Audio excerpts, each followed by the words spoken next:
bien, buenos días. Mi nombre es Luis Scasso, soy director de la OEI en Argentina. Es un gusto y un placer recibirlos, recibir a Cecilia y a nuestro profesor invitado Rui Trindade, quien se ha acercado de aquí cerquita, desde Portugal, a compartir con nosotros esta mañana de reflexiones. Muy breve, decirles que este espacio, como saben, es su casa, es la casa de todos los amigos de la educación, que estamos muy agradecidos con el Infod por la confianza que deposita en nuestra institución y en nuestro equipo de trabajo, que nos permite trabajar juntos. Realmente hemos venido haciendo un recorrido junto con el Ministerio muy interesante en este tema de la formación docente, del fortalecimiento de los cuadros técnicos que gerencian educación en las distintas jurisdicciones.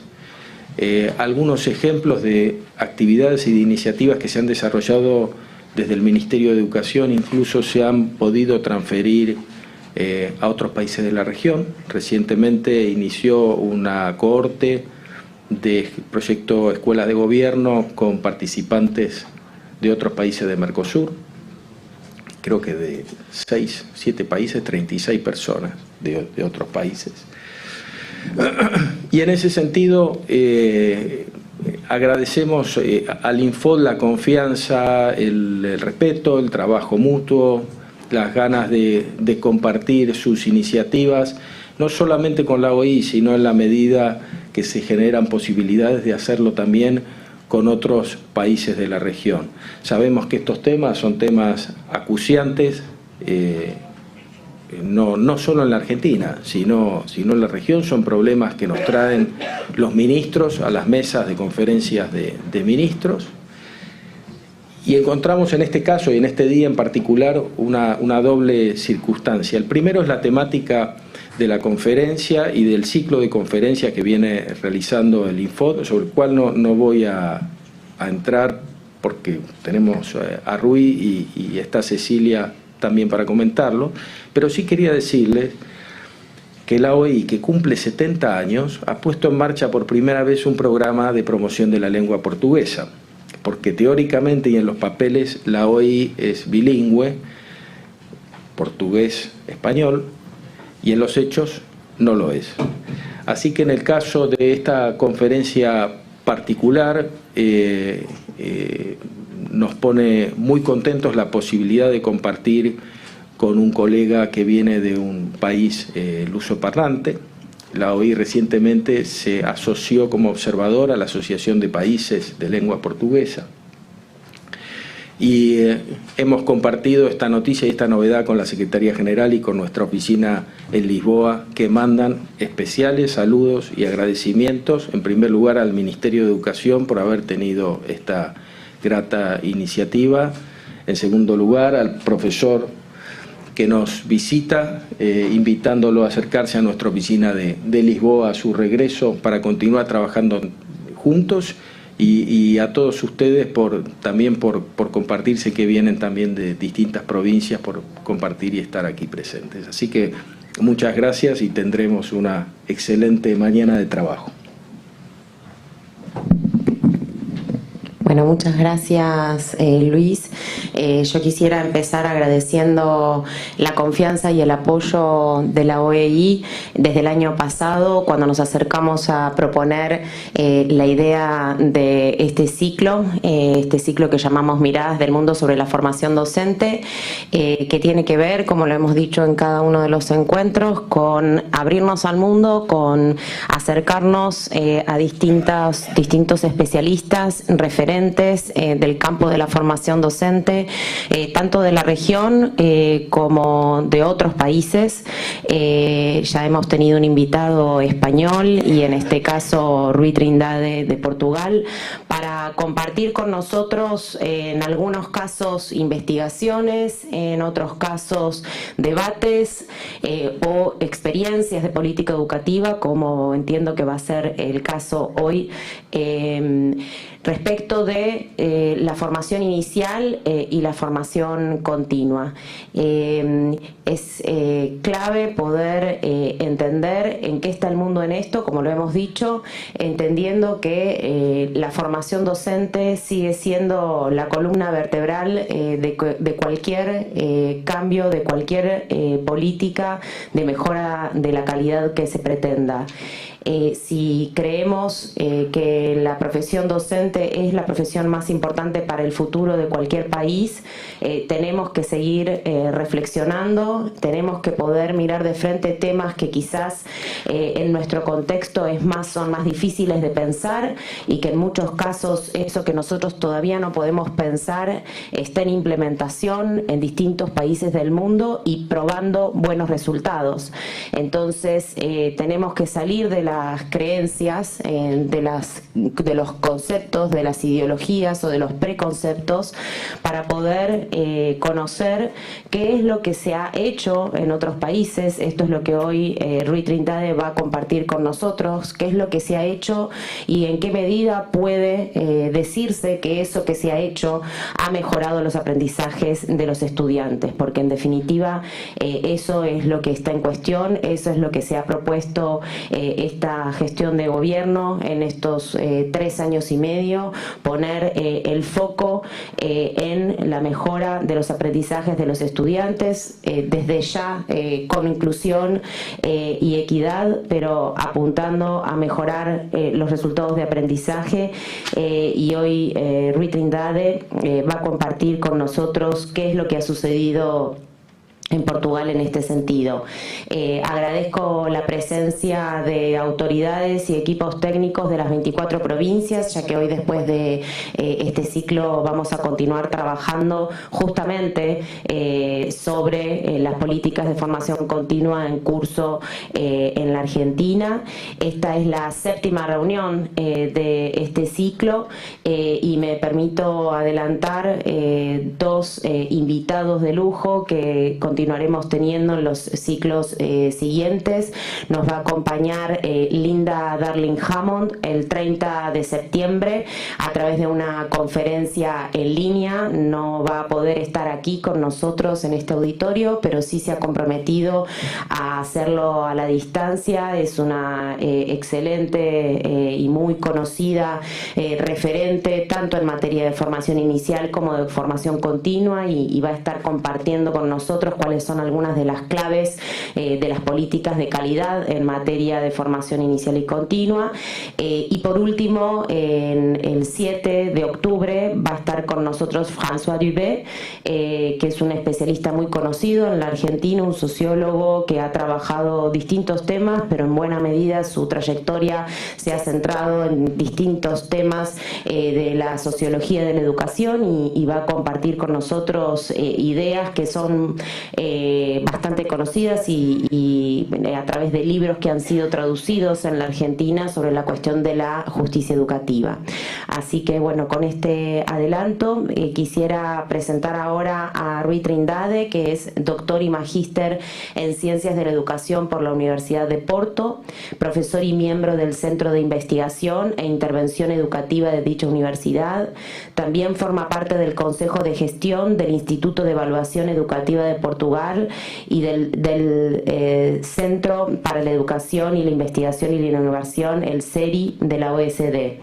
Posee una larga trayectoria en el campo de la formación continua y fue consultor del Ministerio Nacional de Educación durante 2017 y 2018. Previamente realizó la licenciatura en Psicología y el profesorado de enseñanza primaria.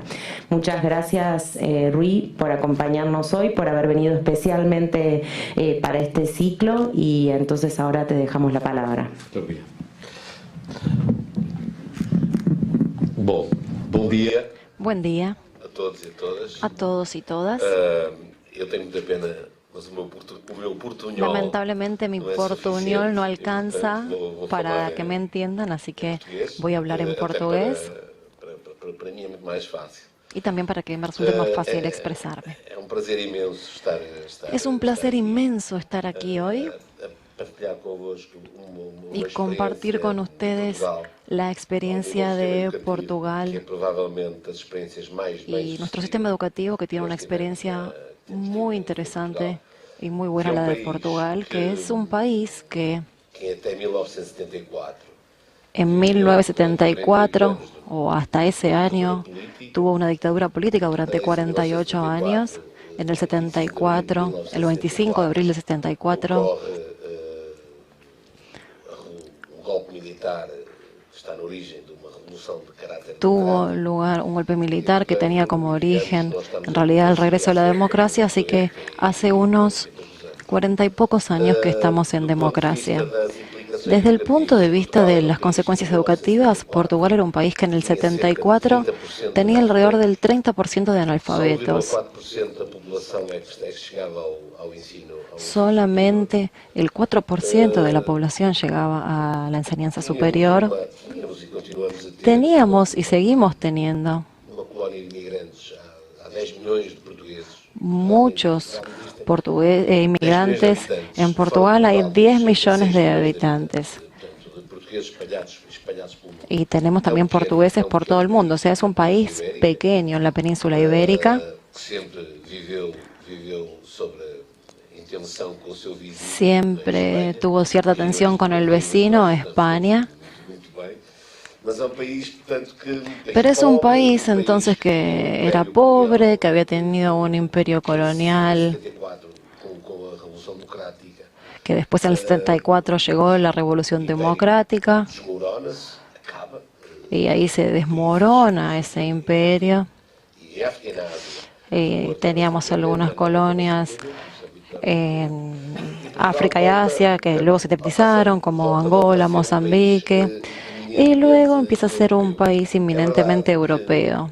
Es verdad Chave da história do que el elemento clave de la historia del país fue haber entrado en la Unión Europea, y gran parte del éxito de Portugal tiene que ver con este ingreso a la Unión Europea, em que dá dinheiro, porque tiene que ver con la entrada de dinero, ciências, embora de politicamente ciertas implicancias.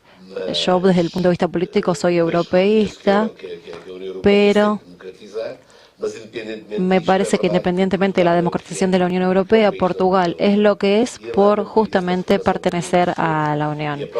Y la formación continua de profesores, y esto se relaciona, el éxito de nuestra formación continua de profesores tiene que ver con la entrada a la Unión Europea. Entonces es un país cuya mayor riqueza todos os países, certamente, es são as pessoas, são os seus recursos. las personas, los recursos humanos. Do ponto de vista dos Desde el punto de vista de los recursos naturales, somos muy pobres. uma zona marítima. Tenemos una zona marítima inmensa Mas em termos continentais, por explorar, pero en términos continentales es un país pobre. Y en respecto de la formación de profesores, esto surgió hace 25 años, porque en Portugal la primera ley del sistema educativo fue aprobada 1986, en 1986, y 6 años después salió el primer régimen jurídico de formación continua. Esto es para decir educação, as coisas são sempre muito que mais lentas. sabemos que en educación las cosas suelen ser más lentas de lo que nos gustaría que fuera. Era um pouco desta Y yo lo que les quería contar era un poco esta experiencia. quero ver se isto funciona. A ver si funciona esto. Está aqui. O que eu vos quero falar é desta experiência. Lo que quisiera contarles entonces es la experiencia. Está en portuñol la presentación. Creo que se va a entender, pero les quiero contar la experiencia portuguesa respecto de la formación continua. Y con esto me refiero a la experiencia que fue legitimada por el Estado. Porque antes de 1992 había formación continua, pero no estaba reglamentada, no estaba legislada, dependía de la buena voluntad de cada uno. Entonces yo me voy a referir a la experiencia organizada de formación continua en Portugal, que tiene 25 años, cuya importancia para Argentina como para otros países quizá no tiene tanto que ver con ser uma experiência a reproduzir. que sea una experiencia que pueda reproducirse, sino más bien con que es una experiencia que eventualmente podría inspirar. Me parece que la experiencia de los otros nos pueden inspirar más que copiarlas, nos pueden ayudar a pensar de otra manera, nos pueden ayudar a plantear cosas que antes quizás no planteábamos, nos pueden hacer dar cuenta que los problemas de otros también pueden ser nuestros problemas. Y lo que veo es que tenemos realidades diferentes. Obviamente Portugal es un país absolutamente diferente de la Argentina, pero sí conociendo la historia, conociendo las diferencias, creo que esto puede ser útil para ustedes. Lo que está acá, en forma general, es la arquitectura de nuestro subsistema de formación continua. Existe una entidad que es el Consejo Científico Pedagógico de Formación Continua, que es la del medio, del cual yo soy presidente. Y este consejo, y después voy a hablar del consejo en más detalle, que es el elemento central de regulación del sistema. Y luego el sistema funciona alrededor de las entidades formadoras, que son los centros de formación para las escuelas, las asociaciones académicas y pedagógicas, los sindicatos, los centros de formación y asociaciones de enseñanza superior, y luego un conjunto de instituciones académicas, científicas, ONGs. Y algo muy interesante es el hecho de los departamentos del Ministerio de Educación que también tienen centros de formación. O sea, el propio Ministerio de Educación, a la hora de proponer alguna acción de formación continua, tiene la validación del Consejo Científico Pedagógico. Esta es nuestra arquitectura. Este Consejo Científico Pedagógico de Formación Continua es una entidad que tiene una función reguladora. Reconoce quiénes son las entidades que pueden realizar formación. Entonces, cualquier entidad formadora que exista debe tener la validación del Consejo. Esta es la entidad también que aprueba las acciones de formación, como cuestiones pedagógicas, científicas, y como sucede muchas veces, hay acciones de formación que son muy interesantes, pero no tienen nada que ver con los profesores. Por eso es importante que el Consejo es el que autoriza el funcionamiento o no de esa formación. También define quién es el formador y dónde. ¿Qué significa esto? Alguien que se candidatea para ser formador de matemática. Vemos el currículum de esa persona y decimos, bueno, didáctica y matemática no podría ser las dos cosas, pero sí matemática, viendo el currículum. O sea, ese es el trabajo que nosotros hacemos a partir de la evaluación del currículum vitae de las personas. Y también vemos cuáles son las acciones que Portugal realiza en el extranjero. Y también hay una función que yo no puse aquí, porque quizá no tiene tanto que ver con la formación continua, que es la formación especializada. Los profesores portugueses, por ejemplo, para ser profesores de educación especial, tienen que tener una formación en un área de la docencia, matemática, biología, educación primaria, infancia, etcétera. Pero si quisieran hacer formación especial, tendrían que hacer un curso de formación especializada. Y ese curso se hace en una educación de enseñanza superior. Y luego, quien valida esa formación, quien considera que esa formación es la adecuada para el ejercicio de ese cargo, es el Consejo Científico Pedagógico de Educación Continua.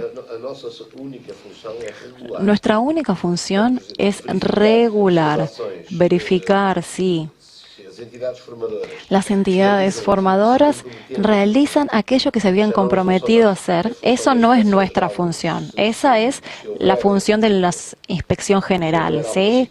Si existiera alguna situación menos correcta, si las personas propusieran cosas y no las realizaran, si existiera alguna denuncia de irregularidad, ese trabajo de verificación si hubo o no irregularidades es la Inspección General de Educación, ¿sí? Nosotros lo que hacemos es la regulación. Dentro del sistema tenemos los centros de formación de asociaciones de escuelas, que es el círculo más grande, por eso es el más importante desde el punto de vista de las acciones que se hacen. Y los centros de formación de asociaciones de escuelas son las entidades formadoras más antiguas de Portugal. Cerca del 75% de las acciones de formación que hacemos en el Consejo son de estos centros de formación de asociaciones de escuelas. Después, el resto viene de las otras entidades. Pero este es un dato muy importante y luego vamos a ver por qué. ¿Y cuál es la importancia de estos centros de formación de las asociaciones de escuelas? Es que es la entidad más activa de nuestro sistema portugués. Esta es la arquitectura del Centro de Formación de Asociación de Escuelas. Este es un centro de formación que presta servicios a un conjunto de escuelas. Y presta servicio a un conjunto de escuelas en un territorio dado. Pueden ser 4, 5, 7, 8 escuelas o grupos de escuelas. Lo importante aquí es que el director de este centro de formación es electo por las escuelas. La comisión pedagógica tiene un representante de cada escuela. Y dentro de la entidad formadora hay algo llamado Consejo de Directores, donde se hacen reuniones con los directores de las escuelas. O sea, el Centro de Formación de Asociación de Escuelas está profundamente vinculado con las escuelas y con el trabajo que se realiza. Y esto significa algo muy importante, y es que... Pero antes de pasar a la siguiente diapositiva, quiero decir que este Centro de Formación de Asociaciones de Escuelas crea la posibilidad de que las acciones de formación desarrolladas por los centros se correspondan con las necesidades señaladas por las escuelas. Acá no hay un intermediario. Están representados los centros de formación y de los centros de formación pueden tener incidencia en qué es lo que más les conviene. Esto en teoría, ¿no? Después en la práctica quizá existen otras cuestiones, pero que voy a mencionar. Pero en teoría, este es un elemento muy importante de la formación continua, que tiene una relación muy profunda con la vida de las escuelas, con las necesidades de las escuelas y las necesidades de los profesores. Luego, otro elemento fundamental acá son las modalidades de formación. La modalidad más activa son los cursos de formación. Y después voy a explicar qué son estos cursos, que en el 96 tenían 83,9% de las acciones y en el 2007 45,4% de las acciones. Y los cursos de formación lideraban y tenían muchos también talleres de formación que se empezaron a incorporar, por eso bajó esta cifra. Estas son las dos grandes modalidades de formación en Portugal, por opción de las entidades. También hay cursos y también hay talleres de formación. Pero además hay otra modalidad que de vez en cuando aparece, que son los círculos de estudio. Un círculo de estudio es una modalidad de formación en la que los profesores deciden estudiar un tema. Y para poder hacerlo, quieren estudiar ese tema y se hacen reuniones con un estudio en conjunto, con la supervisión de un formador, pero se hace un estudio en conjunto. Básicamente es un tema que les interesa estudiar, no tanto desde el punto de vista de la intervención. El círculo de estudio no tiene tanto que ver con la intervención directa, sino que tiene más que ver con darles a los profesores en esos conjuntos temas que luego serán útiles para ellos en su intervención. Por el contrario, los talleres de formación están organizados para que los profesores realicen su formación, que tenga un momento que se llamaría la formación calificante, que es cuando tienen acceso a un conjunto de saberes y una evaluación. Por eso, los formadores en principio realizan por ejemplo, un curso de formación y después se define con ellos qué podrían hacer dentro de su aula. Luego van al aula, hacen un trabajo en el aula y el trabajo que hacen en el aula, después de eso, vuelven al grupo de formación y discuten y conversan. Y básicamente es eso, ¿sí? Esos son los talleres de formación. Después tenemos también los proyectos de formación, que son minoritarios, y los proyectos de formación tienen mucho que ver con esta dinámica de los talleres también. Pero con los proyectos de formación son o tienen una dinámica bastante cercana a lo que llamamos los proyectos de investigación y acción. Los proyectos de formación son proyectos que tienen que ver con una forma de investigación, en el sentido de comprender situaciones, de tratar de encontrar respuestas y de validar respuestas. Después tenemos también seminarios que son bastante similares a los cursos de formación. Y finalmente tenemos algo que yo traduje como pasantía, que en este caso es difícil. Cuando yo trataba de contarle a Florencia, ¿dónde está Florencia ya que me estuvo ayudando? Muy bueno el trabajo de Florencia que me ayudó. Y acá estábamos pensando cómo se traduce estallo al español. Y llegamos a la conclusión con el apoyo de Bárbara, la traductora, en llegar al término pasantía. La única diferencia es que acá, esta pasantía, cuando estamos hablando de este tipo particular, es al final de la formación inicial, y esta pasantía se hace cuando ya se recibieron de profesores. Es un poco raro, yo creo que en 25 años tuvimos 7 u 8 pasantes así, de este estilo, pero es un tipo de trabajo en el que hay grupos de 4 o 5 personas que son supervisados por un especialista y realizan su trabajo. Básicamente es esto. Entonces, después de haber dicho esto, y hablando un poco de las potencialidades y vulnerabilidades del sistema portugués de formación continua, ¿qué podemos decir respecto de las potencialidades y vulnerabilidades? Para evaluar algo, tenemos que tener criterios de evaluación. Y el criterio que yo traje aquí,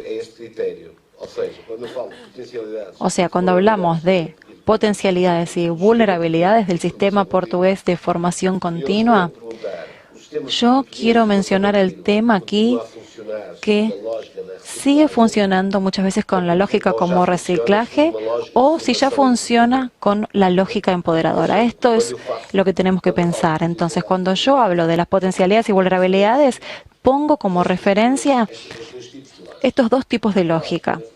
La lógica de la formación como reciclaje es la que más conocemos y me parece que hoy está sujeta a mucha crítica, pero todavía está presente en la cabeza de muchas personas. Acá los profesores no se considera esta formación la posibilidad de superar la incompetencia y la incapacidad de los docentes. Es como si fuera una operación ortopédica, ¿no? Como que te falta un brazo y te rompes un brazo y te ponen un yeso. Bueno, la función acá de esta formación sería poner ese yeso. Básicamente partiendo del principio de que la idea es actualizar a los profesores desde el punto de vista técnico, y detrás de las técnicas no están pensando en las ideas educativas, no están pensando en las concepciones del mundo. Es como una cuestión más técnica, como si la técnica fuese suficiente, sin incluir otros elementos que son necesarios para la formación. Los espacios de este tipo de formación son una cosa y los de intervención son otra cosa distinta, y acá claramente hay una disociación. Y lo que se trata de dar a los profesores son respuestas que después serán diseminadas en las diferentes escuelas. Pero la otra lógica, la de formación empoderadora, defiende otra cosa. ¿Qué hace? Básicamente es que nosotros los profesores necesitamos desarrollar otra cultura profesional. En general, nuestra cultura profesional es un poco individualista, muy cerrada en nuestras aulas, en nuestro espacio, en ese momento. Y por eso lo que trata de hacerse es la defensa de una cultura profesional que sea más solidaria y reflexiva, donde se pueda compartir, donde el trabajo con otros, donde el conflicto con otros se produzca, donde podamos escuchar a otros, donde podamos pensar cuáles son los problemas o las desilusiones que tuvieron otros y cómo podemos apoyarnos cuando vemos que hicieron algo maravilloso, que para mí muchas veces no representa nada. A veces vemos un aula y hay una persona que le encanta y otro dice, bueno, esto es lo que yo hago todos los días. Bueno, pero entonces a uno le encanta y a otro no le parece tan bueno. Por eso es importante compartir, abrirse. Y es importante que los profesores puedan ser participantes activos en la construcción de su conocimiento profesional. No solo valorizar el conocimiento académico o los estudios o las investigaciones. Es necesario percibir también que ese conocimiento solo tiene sentido si las personas se apropian de él y si luego pueden implementarlo en su día a día. Y esto tiene que ver con un proceso de reinterpretación, de resignificación de los conocimientos. Un proceso en el que propio conocimiento pueda ser construido muchas veces a través de proyectos de investigación, pero en ese caso no tenemos una real dimensión de algunos temas que están implícitos en lo que nos pasa en el contexto educativo. Y otro tema importante es encontrar respuestas contextualizadas que tengan que ver con mis problemas, con mis desafíos, con mis recursos, con mis potencialidades y mis limitaciones, porque esto es lo que tenemos pensado. El profesor es un ser humano y el ser humano tiene cosas maravillosas y otras cosas que son menos maravillosas. Cosas que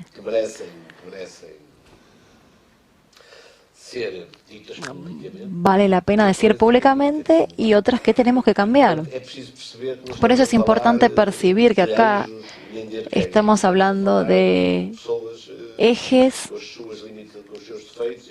con contras y virtudes. Pero acá muchas veces vemos que está todo pensado para ambientes abstractos, pero lo importante sería poder llegar a este alma dentro del cuerpo, y ahí es donde la formación puede ser fundamental. Entonces, con estas dos lógicas, yo diría que las potencialidades del sistema de formación continua en Portugal son los proyectos de formación, porque la gran mayoría son desarrollados en los centros de formación de las sesiones de escuelas. Por lo tanto, estos proyectos de formación no son decididos ni por la administración educativa,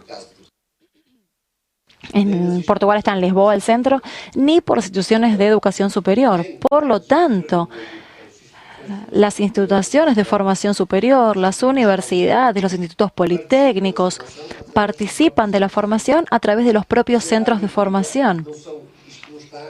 Pero esto no está en manos, o la formación en teoría está en las manos de los profesores, pero para mí esto es una buena potencialidad, que esté en manos de los profesores de alguna manera. Las escuelas terminan teniendo un margen significativo de autonomía y de decisión sobre el tipo de proyectos de formación a desenvolver. 75% o más de las acciones se desarrollan en los centros de formación de las asociaciones de escuelas.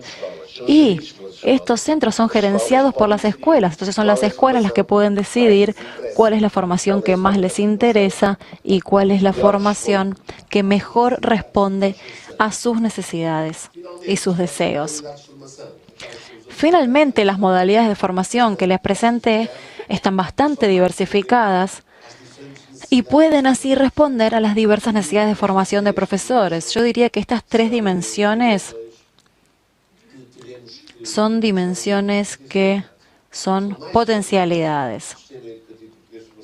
Son muy importantes en el sistema de formación continua de Portugal. Ahora, vulnerabilidades. La primera gran vulnerabilidad es el financiamiento del sistema de formación continua. O sea, La formación continua en Portugal no tiene un presupuesto previsto en el presupuesto del gobierno. Generalmente son fondos comunitarios los que la financian, que provienen de la Unión Europea. Y esto puede llegar a ser problemático, porque con el gobierno anterior a este, por ejemplo, no había financiamiento para la formación. Entonces, la formación depende de los ciclos de financiamiento y cómo se produjo. Obviamente, se bajó el volumen de la formación y la formación empezó a hacerse en función de la disponibilidad de los formadores y su voluntad. Pero sabemos que el sistema puede funcionar con cierta voluntad, pero no puede basarse solamente en la voluntad. Por eso, este es el primer tema que tenemos, el financiamiento. Y el segundo problema que tenemos es la relación que existe entre la formación continua y el sistema de promoción profesional de los docentes. O sea, los docentes portugueses tienen una evaluación de desempeño que es de naturaleza burocrática, diría yo. Por lo tanto, trabajan y se hace la evaluación de desempeño. Uno antes trabajaba y después de 25 años iba ascendiendo según la cantidad de años de servicio. Pero en el sistema educativo a veces tenemos que tener en cuenta la cantidad de años en servicio, pero también es necesario que los docentes realicen un informe del trabajo que hicieron durante 10 años y además que tengan acciones de formación continua comprobadas. Esto es obligatorio para ascender. Y luego, en los escalones más elevados de la carrera, los profesores que quisieran progresar tienen que tener observación de sus clases realizadas por pares. De cualquier manera, muchas veces no se llega a esos niveles porque si hay 60 profesores que quieren progresar en una escuela, en el escalón más elevado es el 10º, pero para llegar al 7º escalón, si un profesor quisiera progresar, aunque tenga o sea evaluado positivamente, muchas veces por el sistema, que no hay tantos puestos, no pueden llegar a niveles más altos. Entonces, ¿qué pasa? La formación continua muchas veces no responde exactamente a los problemas con que se enfrentan los docentes en la clase y sobre todo con las necesidades que tienen los profesores en la carrera. Porque para tener ascenso en la carrera tienen que tener X años en servicio y después un 50% de las acciones realizadas en la propia área curricular donde se desempeñan. Por eso, a veces dicen, bueno, pero ¿cuál es la acción de formación que yo tengo que hacer? Si tengo que tener 25 años de formación, ¿qué puedo hacer? Bueno, ¿qué pasa? Esto, obviamente, termina afectando la formación continua y los temas que maneja, porque no es una respuesta que se dé en cuanto a la necesidad que yo siento para responder a un problema o para construir un proyecto. La formación continua se construye de forma tal en que yo tenga la cantidad de créditos suficientes para que yo pueda evolucionar en mi carrera. Y por lo tanto, estas dos serían las vulnerabilidades. Hay otra vulnerabilidad que tiene que ver, como yo les contaba, los centros de formación de sesiones de escuela, en teoría, permiten que las escuelas decidan cuáles son las acciones de formación que necesitan en función de los proyectos educativos. Pero lo que sucede en realidad es que muchas escuelas, la relación con la formación continua es claramente burocrática. Esto es, las escuelas no tienen una estrategia de formación continua desde sus órganos de gestión. La formación continua es algo que en el fondo va a estar ligado a la progresión de la carrera de los profesores y por eso muchas veces dicen, bueno, hay que tener el formador, sí, bueno, que hay un formador muy eficiente, vamos a llamar a este formador que es muy eficiente para que venga con nosotros. Si esa acción de formación de ese profesor sirve o no para las necesidades de esa escuela, no importa. Muchas veces se trae uno que fue eficiente en otros lados. Entonces, ¿qué pasa? A veces tenemos al formador y también a las decisiones del centro de formación. ¿Y por qué tienen que tomar decisiones estos directores? ¿Por qué?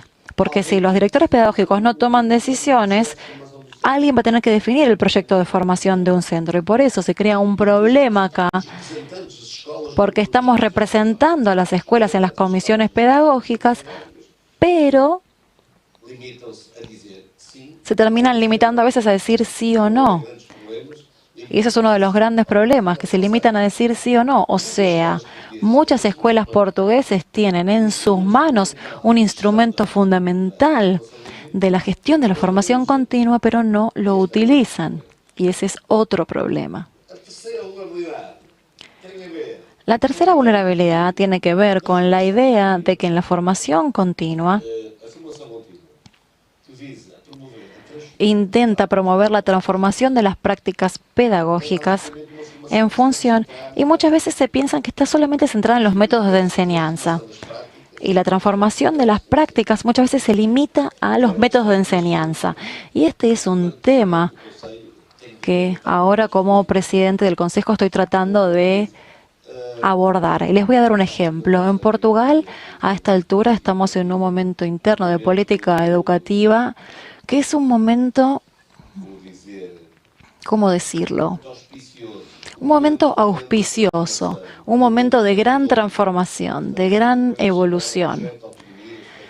Estamos haciendo un proyecto de autonomía y flexibilidad curricular. Las escuelas pueden definir dentro de sus proyectos curriculares el 25% del tiempo o hasta el 25% del tiempo pueden definir qué es lo que harán, si van a cumplir con los programas o si van a realizar sus programas. Hay escuelas que frente a ciertas condiciones incluso pueden tener un mayor margen de autonomía. Hoy se valora mucho el abordaje interdisciplinario, profesores de diferentes disciplinas que trabajen sobre un mismo tema. Entonces, ahora tenemos un momento importante de la evaluación formativa, de la necesidad de llegar hacia ese tipo de evaluación formativa. Entonces, por un lado es un momento muy desafiante, pero por otro es un momento importante en el que obviamente tenemos miedo, vamos a poder lograrlo, no vamos a poder lograrlo, pero la formación está yendo hacia un lugar fundamental y se entiende así. Pero el problema es que hay como un principio que para ser un buen profesor, un profesor transformador y empoderador, es necesario que todo el mundo empiece a trabajar en el proyecto desde el principio, y yo no estoy de acuerdo con esto, con esta idea. Entonces, partiendo del principio que haciendo acciones de formación es suficiente para luego llegar al aula en matemática, biología, literatura y aplicar los proyectos, pero la verdad es que no es así. El proyecto en sí solo es algo abstracto. Estamos pensando en la metodología como algo que nos explicaron o que vino, se ve un problema, hay una forma de resolver ese problema, se define luego qué se hace, cuáles son los recursos que voy a utilizar, se trabaja sobre eso y se llega al fin y se presenta el proyecto. Y esta metodología es la que yo quiero mencionar. Con esto los profesores portugueses tienen en sus manos las funciones para resolver o transformar la escuela, que pase de una escuela instruccionista a una escuela más participativa, una escuela en que los alumnos terminen teniendo un papel central. Y la verdad es que yo no tengo nada en contra de este tipo de formación. Obviamente la metodología del proyecto tiene sus resultados, pero el problema es que la metodología de un proyecto, un profesor de matemática, cuando va a hacer esa metodología va a tener muchos problemas, porque esa metodología de proyecto es una metodología que tiene que tener en cuenta lo que el profesor piensa respecto de qué es enseñar matemática. Tiene que tener en cuenta qué piensa el profesor respecto de qué es enseñar biología. Porque si yo me pongo a pensar que enseñar matemática es ser capaz de resolver problemas y yo entreno a los alumnos para eso, la metodología del proyecto no servirá. Pero si yo pienso que enseñar matemática es el momento de desarrollar la inteligencia del sujeto a partir de los instrumentos que me da la matemática, o sea, hacer una formación genérica de metodologías activas para resolver los problemas de la transformación es una idea peligrosa, y yo sé que muchas veces aparece.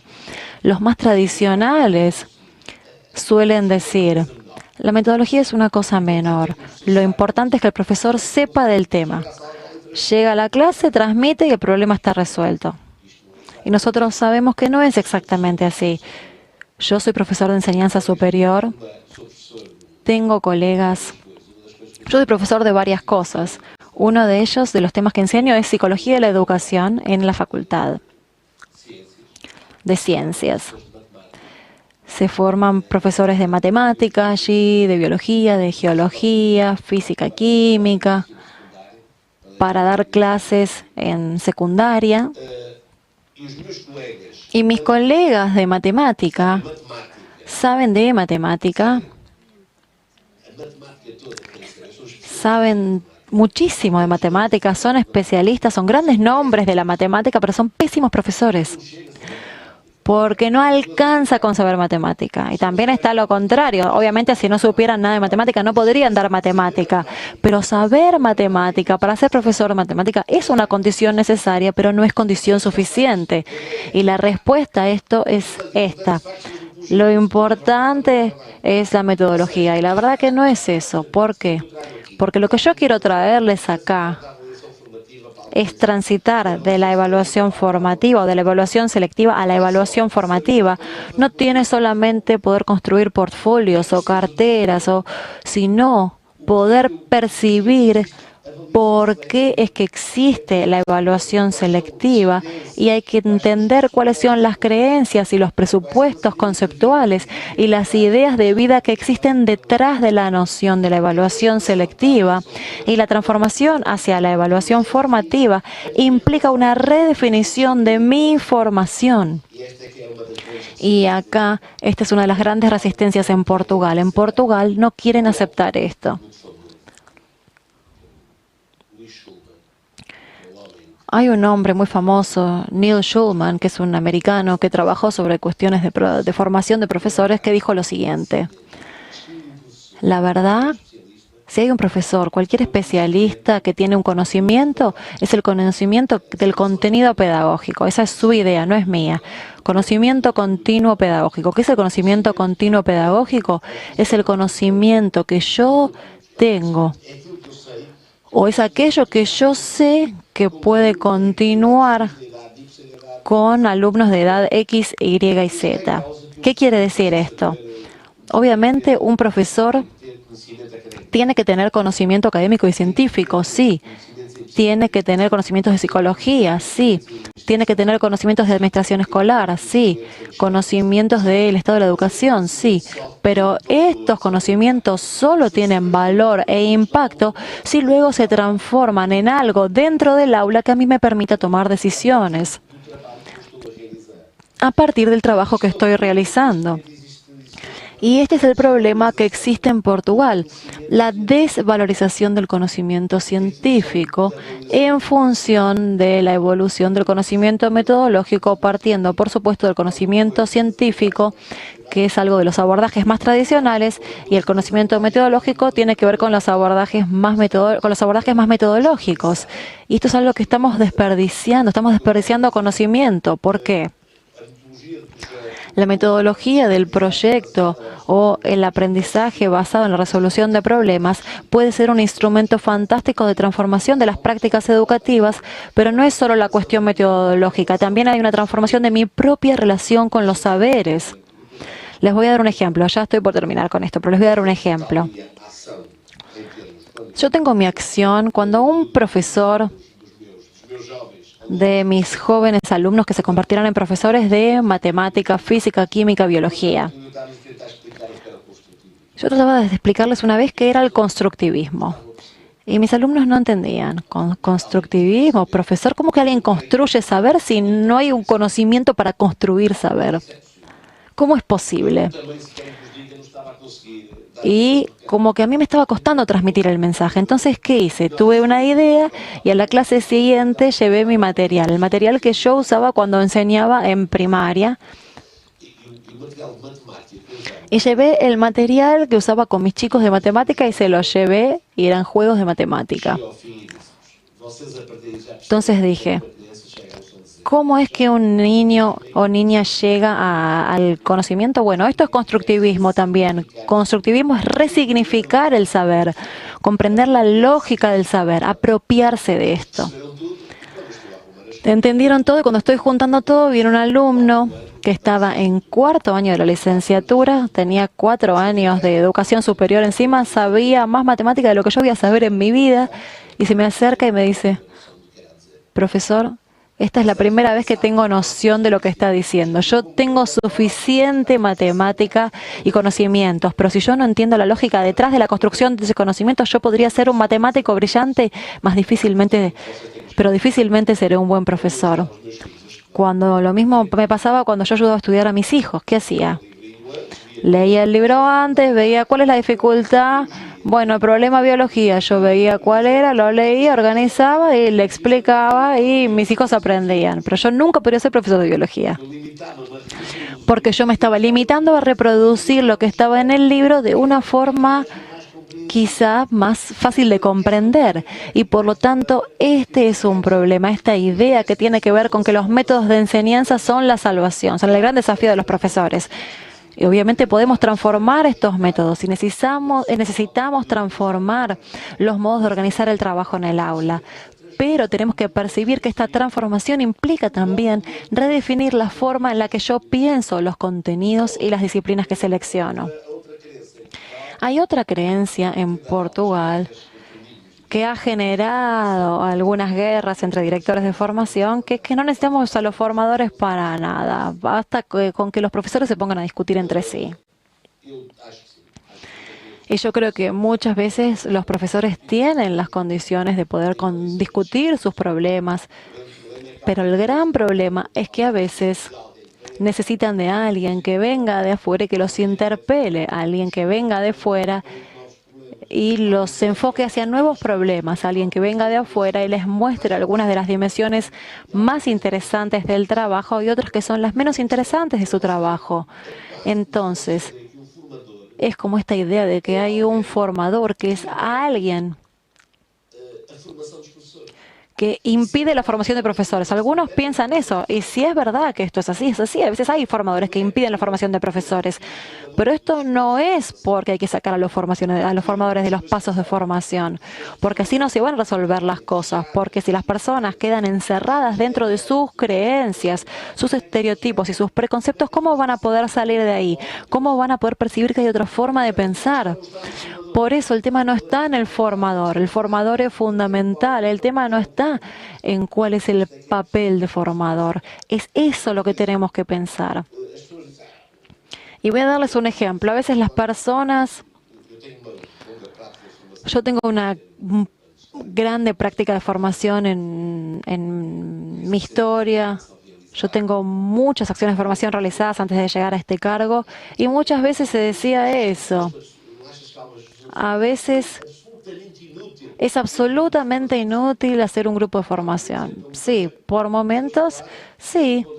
Y a veces, ¿qué pasa? Las personas pueden conversar y pueden encontrar cuáles son las funciones que necesitan representar. Pero hay otras veces en que las personas llegan a un impasse y no pueden salir, entonces terminan refugiadas en el discurso de los chicos por ahí no son capaces, o esta no es la solución, o el discurso de que hacemos todo lo posible, ya no se puede hacer nada. Por eso en ese caso, en ese tipo de casos, la función del formador, teniendo en cuenta quiénes son las personas y qué saben, partiendo de lo que saben obviamente, pero que puedan ayudarlos a abrir las ventanas del mundo y pensar qué es lo que se puede hacer. Y esta es una idea interesante que está muy vinculada con las prácticas más activas de formación. Por lo tanto, en términos de obstáculos en el sistema educativo portugués, hay algunos que están relacionados con la política educativa, el financiamiento y la regulación instrumental. Y también hay obstáculos relacionados con la gestión de la vida de las escuelas. Las escuelas no participan como deberían en la definición de aquello que son sus propios proyectos de formación. Y también esto tiene que ver con un motivo muy simple, que a veces vamos a explicar por qué hay cierta intensidad relacionada. Y después hay obstáculos relacionados con los conceptos de formación, esta idea que es como muy Pink Floydiana. Teacher, leave the kids alone. Docente, deje a los niños tranquilos. En este caso es formador, deje a los docentes en paz. Esta es una idea peligrosa. Después de muchos años de formación, a veces piensa que no tiene ningún resultado. Y sí, a veces sucede. A veces no llegamos al punto necesario, pero otras veces, si no tuviéramos este impulso externo, este apoyo, si no tuviéramos alguien que venga a legitimar lo que nosotros ya tenemos, a veces no logramos salir de ese círculo. Por eso esos son los 3 grandes obstáculos. Pero para mí, el punto más importante es lo que está sucediendo tanto en Portugal, en Argentina, en todo el mundo, que tiene que ver con cuáles son los objetivos de la formación continua. Este es el gran tema.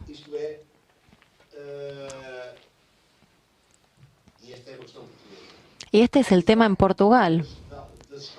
Si el hecho de que las escuelas sean autónomas para diseñar los planes de formación continua, si la idea es esto, es dejar a las personas en paz, que los profesores encuentren sus esquemas, pero mi duda es que algunos profesores van a poder encontrar sus esquemas, pero va a haber otras escuelas y otros profesores que no encontraron ningún camino, ni van a encontrarlo. Por eso hay que pensar si es condición necesaria la autonomía de las escuelas o si es condición suficiente para que los planes sean vistos como planes de formación empoderadora. Y para mí, la autonomía de los profesores y de las escuelas es condición necesaria, pero no es condición suficiente. Y esto tiene que ver también con lo que pasa dentro de las escuelas y que allí podamos ser capaces de tener datos y medios para evaluar qué hacemos bien y qué tenemos que hacer mejor. Y este es el gran problema de las escuelas portuguesas. Hoy no tienen o no se preocupan por comprender. Obviamente algunas escuelas no se ponen a disposición de tratar de entender qué es lo que hacen bien y qué podrían hacer mejor. Porque en los últimos años, si podemos ver qué estamos haciendo bien y qué podemos hacer mejor, en esos casos la formación continua dejará de ser gerenciada de manera burocrática y estereotipada.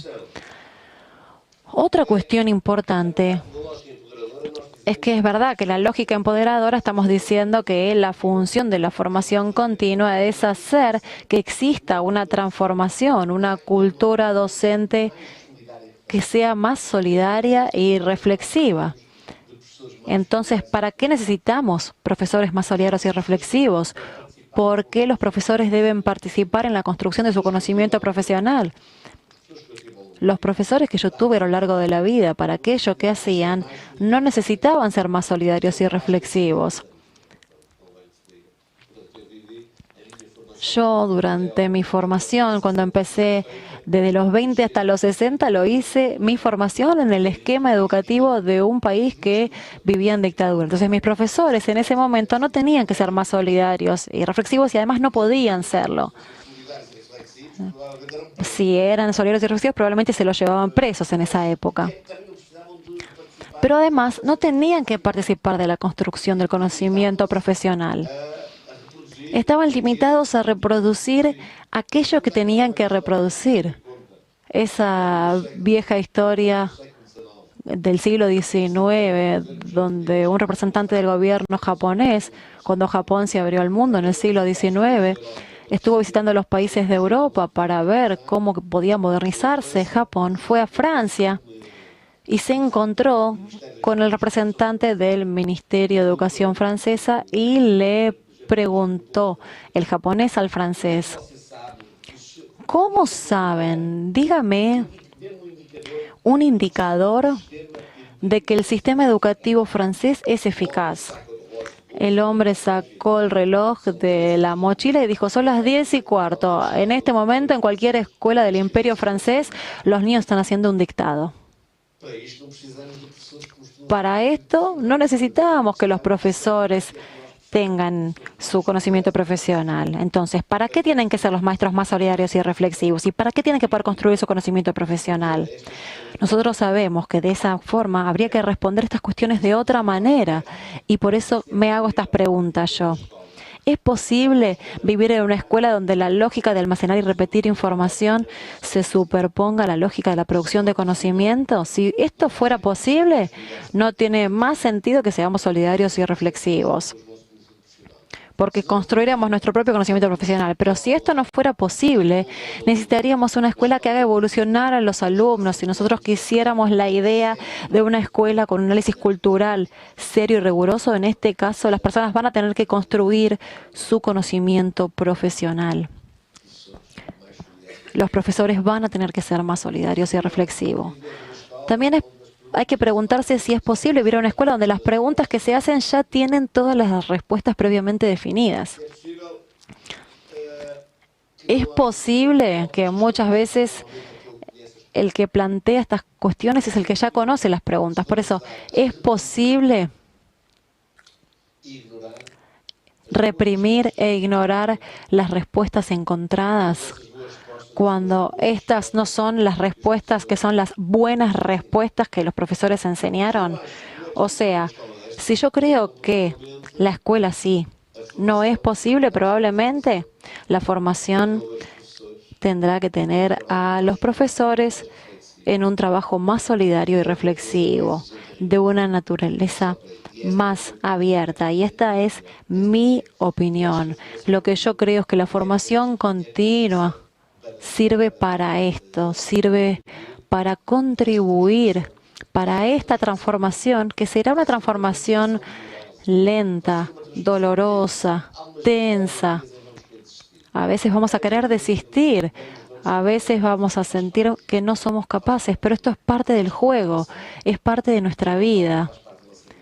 Pase lo que pase, es parte de nuestra vida, pero hay algo que hay que hacer y la formación puede contribuir con esto. Si la formación no trata de contribuir con esto, entonces puede seguir funcionando como ya funciona en algunas escuelas y centros de formación de Portugal, que es algo que sirve para que los profesores puedan ascender en su carrera.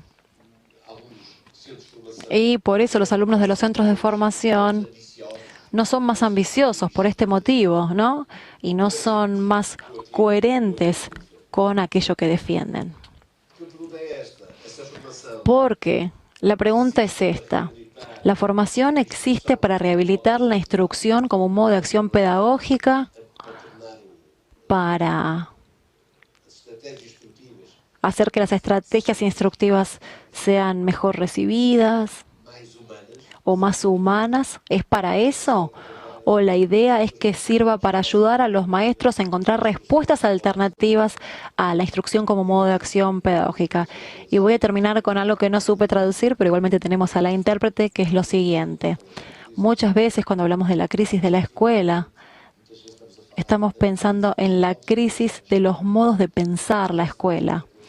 Y lo que a veces implica la formación continua, no solo en Portugal, sino en cualquier lugar del mundo, tiene que ver con cómo pensamos, el modo en el que pensamos la formación continua. Ese es el foco. Y esto pasa no tanto por encontrar las respuestas, sino primero en encontrar cuáles son las preguntas que nos interesa hacer. Y probablemente este sea un desafío que nos afecta a todos, Portugal y Argentina. ¿Cuáles son las preguntas que tenemos que hacer que verdaderamente interesan? En Portugal también tenemos un rumbo muy marcado. Hay muchas contradicciones. Esta idea que fue muy desarrollada de que los alumnos no necesitan que nadie les diga qué tienen que hacer, que tienen sus propios intereses, que conocen sus propias respuestas, dejar a los adultos en paz. Muchas veces se dice eso y la realidad es que no es así, porque muchas veces yo necesito confrontarme a lo que hago. Muchas veces yo tengo mis propios intereses, pero tengo que saber si son intereses que interesan o son míos. Y esto no es una crítica, ¿eh? Nosotros somos seres humanos. Por eso no se trata de imponer, sino de dialogar. Y hay algo interesante. Yo tengo un nieto de 3 años y cuando uno trata de charlar con ese niño, tiene una idea fantástica que desvía el tema cuando hay algo que no quiere hablar o no puede. Entonces, para poder dialogar con mi nieto, necesito sentarme y decirle, escúchame lo que estoy diciendo, como si fuera una clase. Le tengo que mirar a los ojos, porque desvía mucho la intención. Y a veces pasa que no hay diálogo, entonces no estamos dispuestos al diálogo. Por eso no tenemos que imponer el diálogo, sino percibir que el diálogo es fundamental.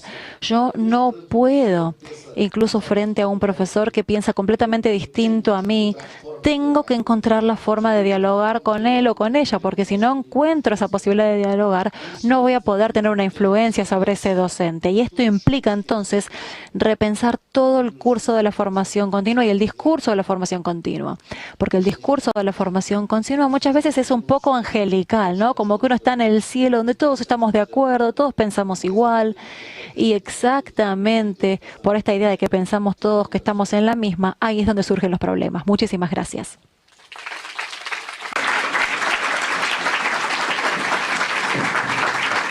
agora vou precisar disto.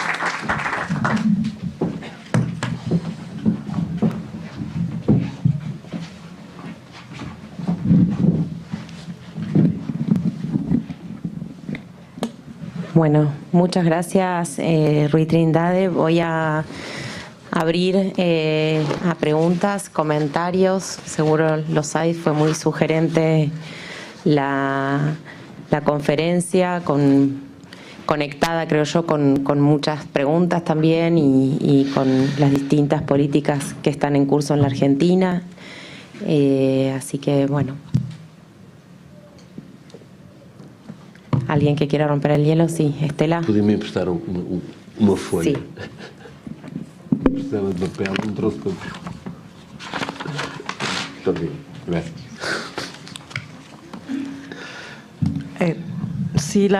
Si la formación docente continua... Onde é que está? Eu tenho. Eu vou tentar não precisar disto, vou ver. Voy a tratar no usar el auricular. Que la formación docente continua también tendría que tener un rol de andamiar las reformas educativas que una gestión estatal se propone. ¿Qué es lo que está haciendo Portugal para andamiar la autonomía del 25% de curricular en la escuela? Eu respondo já. Estou inteiramente de acordo consigo.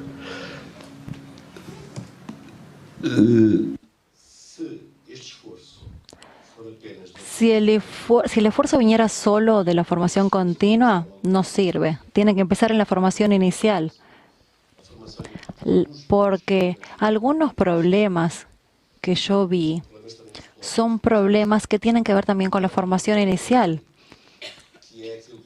Y hay un problema que yo no mencioné, que es lo que denomino isomorfismo pedagógico. ¿Y qué es esto?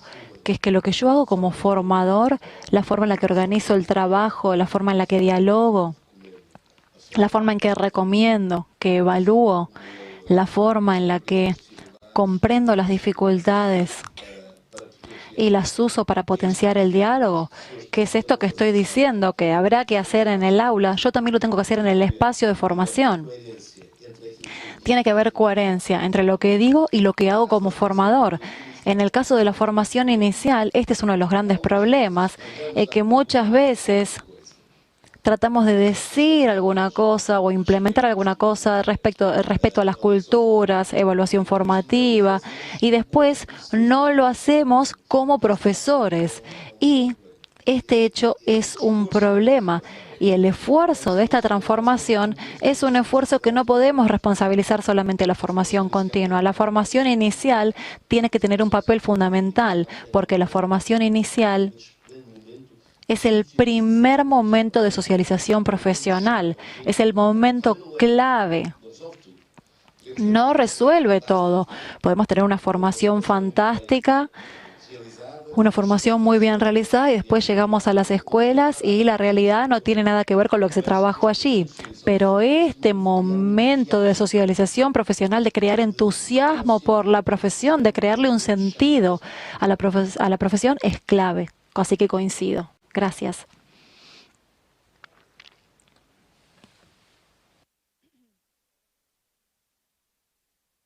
Que nos compartió, y una pregunta acerca de la autonomía de las instituciones en los planes de formación. Comparto lo que usted ha dicho porque, bueno, en parte de experiencia uno viene haciendo, digamos, en la temática. ¿Qué mecanismos está Portugal generando para acompañar esos procesos de autonomía que pareciera ser que no tienen la capacidad para poder diseñar sus planes de formación?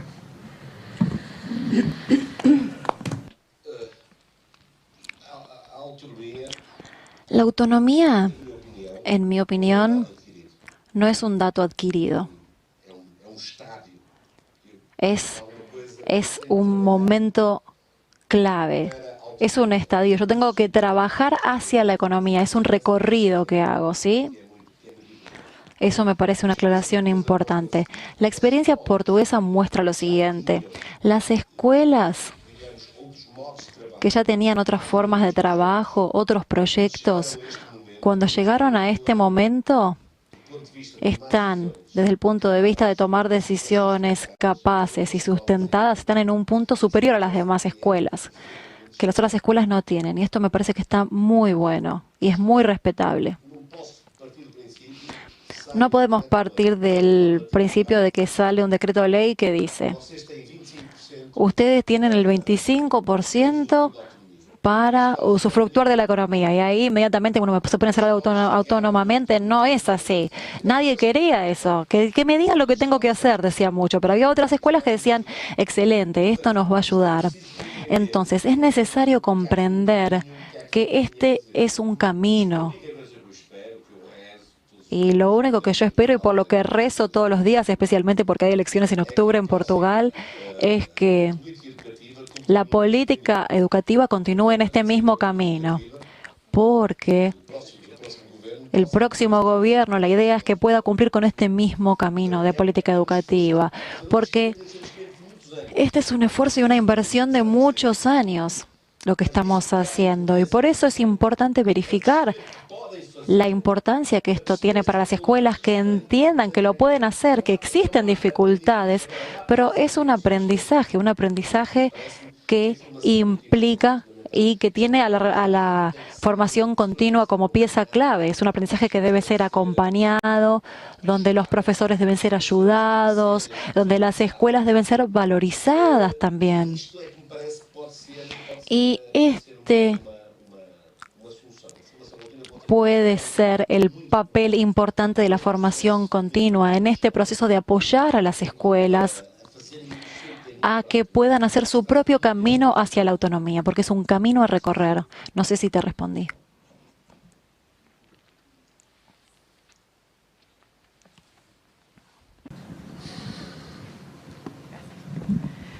Sí, un poco en la dirección de la pregunta anterior. Quisiera saber específicamente qué rol tiene el Consejo en el diseño de instrumentos o de marcos generales para, más allá de las normas regulatorias, acompañar como este pasaje de la lógica más de reciclaje o burocrática en la definición de la formación continua a una lógica más empoderadora. Si es que han diseñado algún tipo de instrumentos o de estrategias en ese sentido.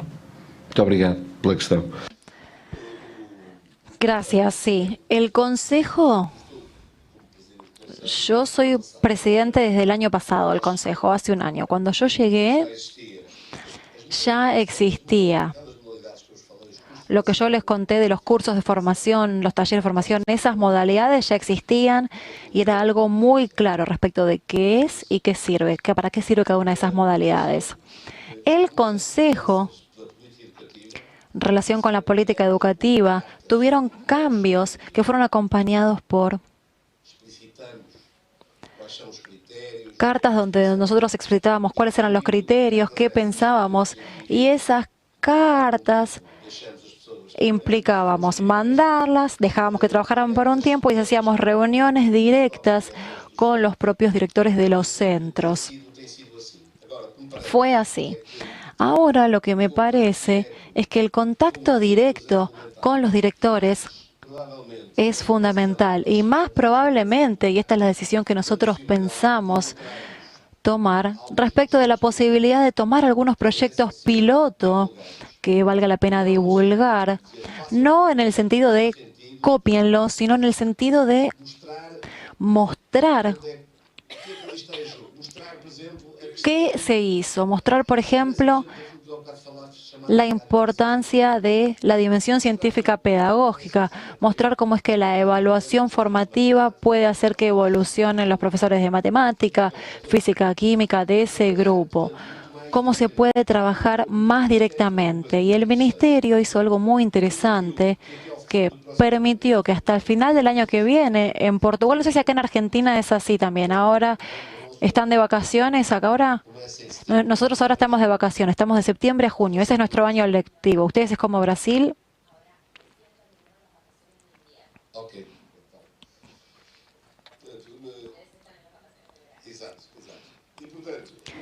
Por eso lo que va a suceder probablemente sea que nosotros... disculpen, me estaba con el Ministerio. Hasta junio de 2020, cualquier acción de formación es válida para la carrera. Por eso que tenemos hasta fin de 2020, año lectivo, tenemos la posibilidad de que las personas puedan estar a gusto sin sentirse incomodados respecto de las acciones que se realizan, pero ahí nosotros vamos a poder realizar este proceso, e iniciar este proceso. Va a ser duro porque muchas veces pasa lo siguiente. Se manda esa circular, esa carta, que son cartas de 7 páginas. Cuando digo 7 páginas, hay gente que dice, ¿7 páginas? ¿Qué tanto?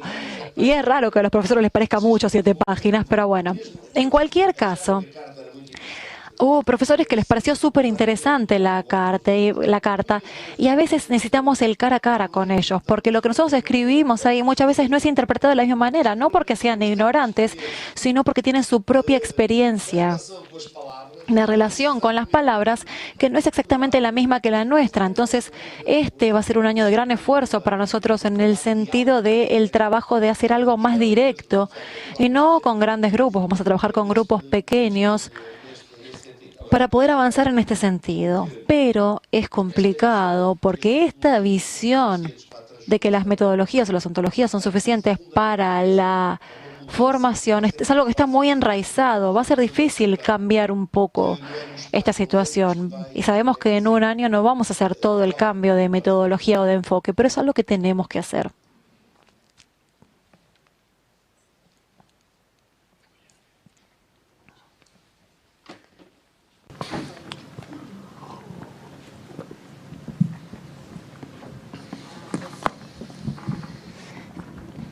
Dos preguntas tengo. Una, vos hablaste de los centros de formación y quería saber si cada uno tiene un equipo fijo de formadores que dependen de cada centro, que por lo que entendí los eligen ustedes desde el consejo. Y por otro lado, ¿cómo es el proceso que hacen las escuelas para pedir capacitación a esos centros? ¿Dónde se realizan las capacitaciones? ¿En un lugar geográfico? ¿O cómo es todo ese proceso? Muito bem.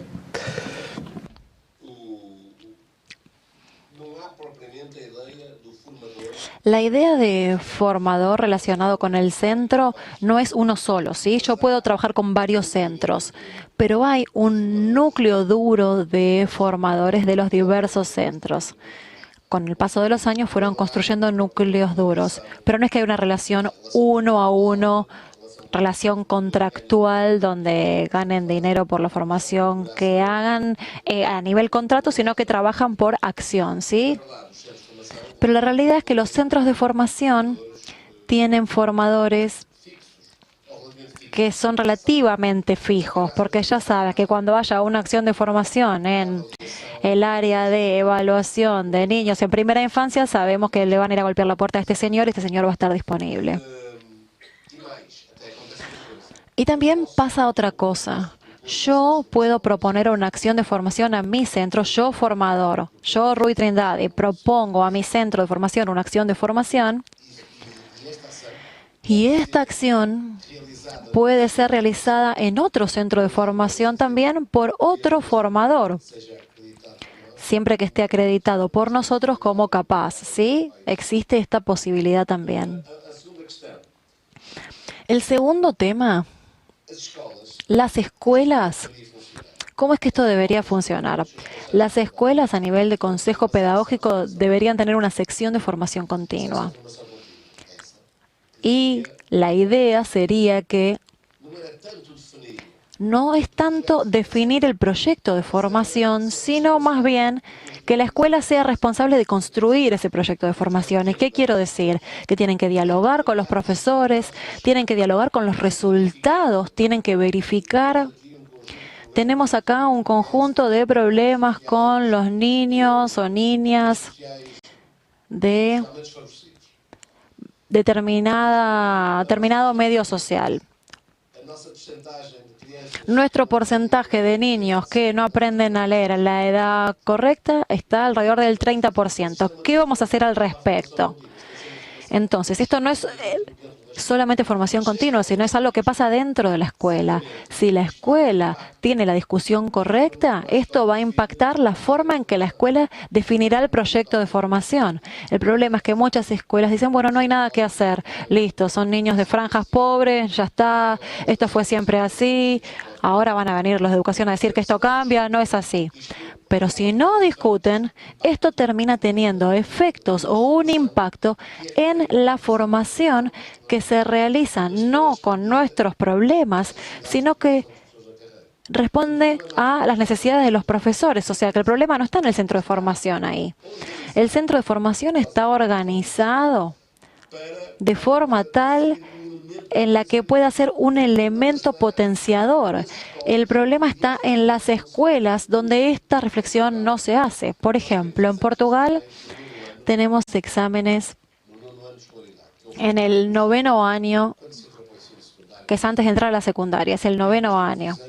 Y después tenemos ahí otro examen en el secundario. Basándonos en estos exámenes hay una prueba de evaluación, que es una prueba de evaluación que no tiene un impacto cualquiera en la clasificación final de los alumnos. ¿Qué quiero decir? Estas pruebas de evaluación que se hacen muestran los resultados de qué está haciendo la escuela y qué tiene que hacer mejor la escuela.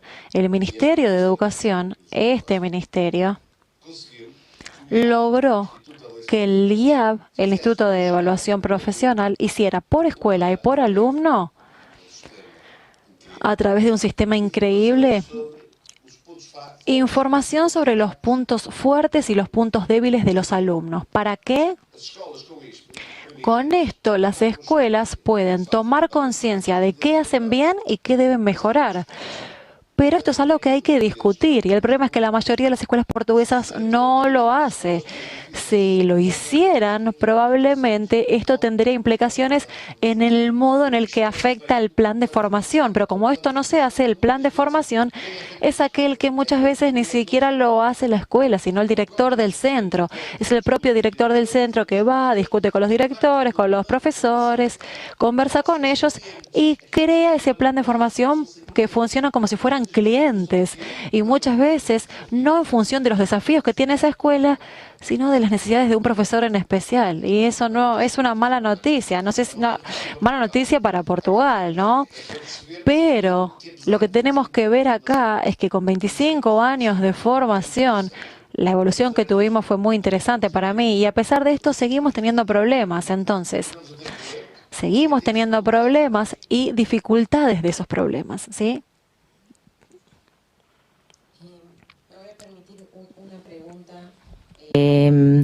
que tiene que ver con justamente a lo que aludía recién, es decir, ¿cuál ha sido en los últimos 20 años, 30 años, la progresión de Portugal en términos de los niveles de aprendizaje, tanto a partir de las evaluaciones nacionales como internacionales, y qué relación existe con las políticas de formación continua que se han venido implementando? Es decir, ¿cuándo se produce este pasaje de una formación más a través de cursos tradicionales a esta formación más centrada en las necesidades de la escuela y qué relación con la mejora que tuvo Portugal en los aprendizajes?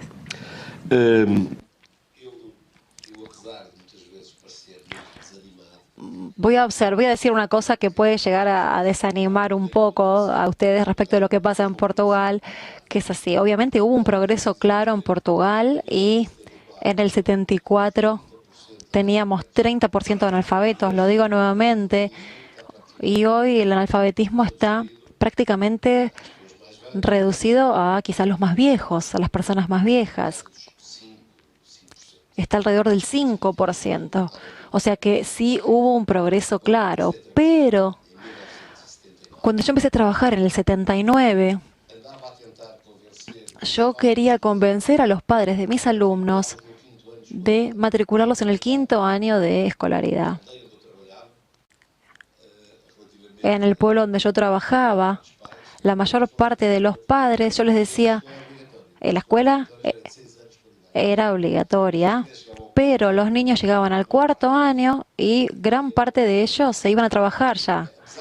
A pesar de que la ley los obligara a permanecer, se iban a trabajar. Entonces, en el 79 era esto. Hoy, nuestro desafío tiene que hacer que los niños lleguen al 10º año de escolaridad. O sea, claramente hubo un progreso. En términos de PISA, y hablando del PISA, con todas las críticas que tiene PISA, Portugal en la primera evaluación que se hizo en el 90, estaba en el 3er lugar de abajo para arriba. Y la última que hizo ya está por encima de la media en ciencia, matemática, lengua. Entonces, obviamente, hubo una evolución, un progreso. En el caso del PIRLS y del TIMSS también. Entonces, los alumnos portugueses pasaron a ser más capaces de responder a lo que se esperaba en términos comparativos. ¿Esto es bueno? Sí. Pero, ¿qué está pasando?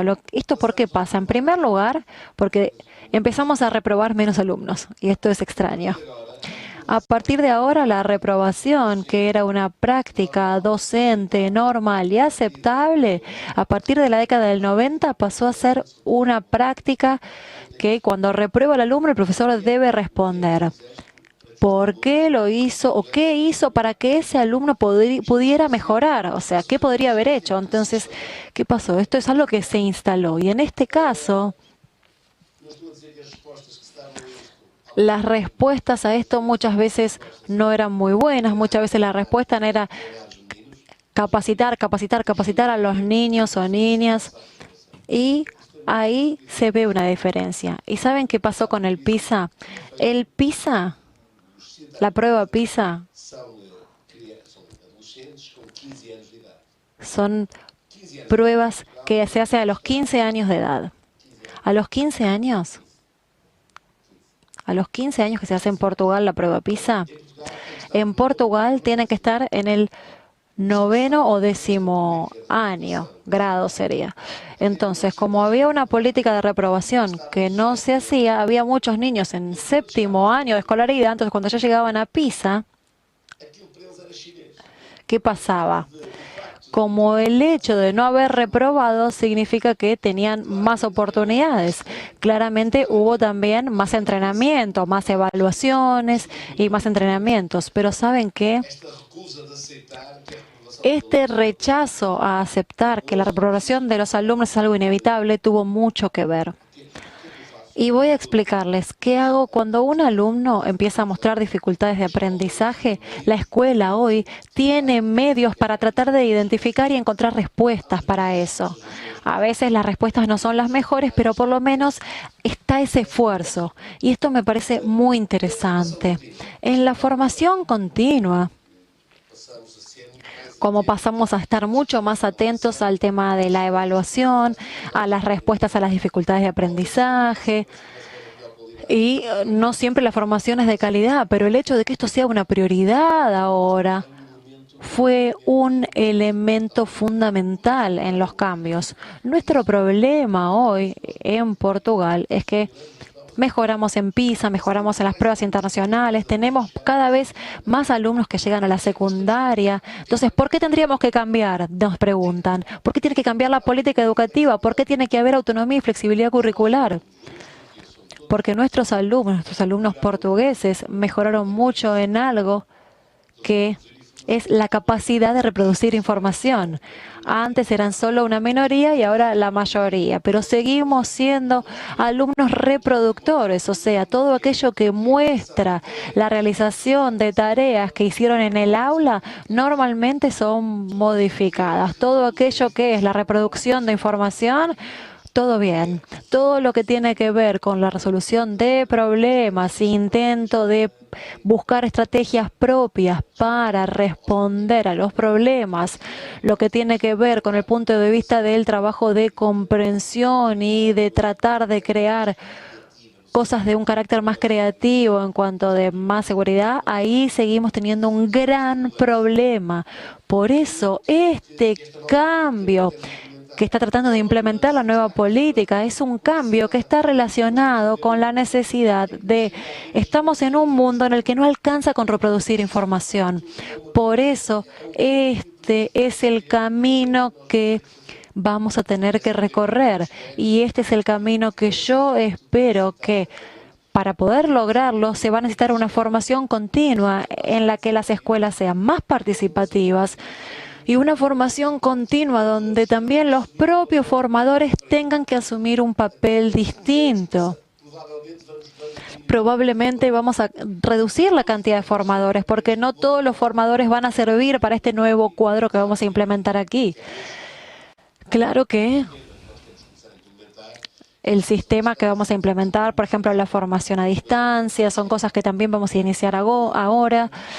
Por eso, lo que tenemos que pensar es que todo esto puede funcionar, pero si en las escuelas no está ese trabajo de análisis de lo que hacemos, no en el sentido de culpabilizar, sino de percibir qué podemos hacer mejor, en el sentido de percibir cómo es que un alumno podría ser más creativo, cómo podría tener una actividad más incluyente. Si todo esto no está encuadrado dentro de los objetivos de la escuela, no va a funcionar, no va a haber salvación. Y una cosa más respecto a lo que dijo el colega de la autonomía.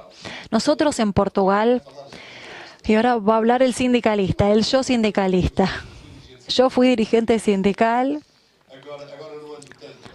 ahora lo dejé, pero sí trabajamos mucho con sindicatos en Portugal. Y el sindicato de donde yo me hice sindicalista es el sindicato donde el tema de la carrera de los docentes y la profesión era algo fundamental porque era la única forma que había de que hombres y mujeres que quisieran entrar en la profesión docente fueran valorizados para hacer el trabajo que iban a hacer posteriormente, que es el trabajo de dirigencia. Porque cuando yo terminé la escuela en cuarto año de escolaridad, solo 4 de nosotros seguimos estudiando. De un grupo de 40 estudiantes, en mi época, solo 4 seguimos estudiando. El resto se fue todo a trabajar. Esa escuela es una escuela hoy mucho más exigente. Nosotros mismos nos vimos a desafíos y objetivos que hoy en día son mucho más ambiciosos. Entonces, ¿qué quiero decir? Mi intervención sindical fue siempre, para hacer este trabajo hay que estar valorizado y respetado. El problema es que yo creo que los sindicatos, por diversos motivos, se quedaron solo con la idea del respeto de la profesión y no le dieron tanta importancia a la dimensión pedagógica. Y por eso me parece importante mencionar que en Portugal el esquema de organización de las escuelas es muy jerárquico, donde está todo muy centrado en la figura del director. La figura del director y los que trabajan con él. El consejo pedagógico perdió poder y por eso muchas veces puede ser un obstáculo. Por eso, una escuela que, para bien o para mal, vive de la inspiración de un hombre o de una mujer, es una escuela que va a tener problemas porque no se trata solo de rechazar el poder de los directores, pero que ese poder tiene que ser inspirador, tiene que tener funciones, pero tiene que saber que si no va a conseguir movilizar a sus profesores, si no organiza la escuela de forma tal en la que consiga crear una mayor participación, no va a servir. Y este puede ser un problema. Ahora es verdad que hay directores que sí lo logran, que sí son inspiradores. Hay directores que exactamente por tener ese poder hacen todo esto y otros no lo hacen. Entonces quiere decir que esto no es un problema de la formación continua, sino que también tiene que ver con los efectos de la formación continua. Eso era lo que quería aclarar. Gracias. Al contrario, muchísimas gracias a ustedes. Fue una conferencia apasionante, estoy segura que nos quedamos con muchas preguntas para plantear, porque compartimos las preguntas. En la Argentina tenemos en curso una política de formación que llamamos formación docente situada, que tiene esta visión del empoderamiento como norte, pero todavía con orientaciones centrales, en parte por estos desafíos que plantea, de acompañar a las escuelas en la definición de esas prioridades, y que esas prioridades también tengan un diálogo con los diagnósticos que se elaboran, por ejemplo, a través de las evaluaciones estandarizadas que permiten identificar nudos gordianos importantes. Y también tenemos en curso una formación de directores de escuela. Y a su vez, ustedes saben que estas dos grandes políticas de formación continua están bajo evaluación, así que vamos a tener al cabo de este año elementos para dejar sobre la mesa, fundamentados justamente a cargo de la OEI a través de una licitación abierta, para poder seguir pensando, porque evidentemente en todos los países, como decía al comienzo, nos estamos planteando estas preguntas, aún en países que han venido experimentando mejoras importantes en sus sistemas. Esto habla de que la formación continua es una cuestión compleja que requiere de ser mirada de cerca permanentemente, y que no puede pensarse como un modelo en abstracto, sino en función de los recorridos que vienen llevando los países. Como decía Rui, la cuestión de la autonomía no es sí o no, es, bueno, hay que ver cuáles son las capacidades de base sobre las cuales se asienta la autonomía para poder ejercerla. Y bueno, dejarlos interesados también para continuar trabajando en el próximo encuentro, y muchas gracias otra vez, fue realmente apasionante y sugerente su exposición. Muito obrigado. Hasta luego.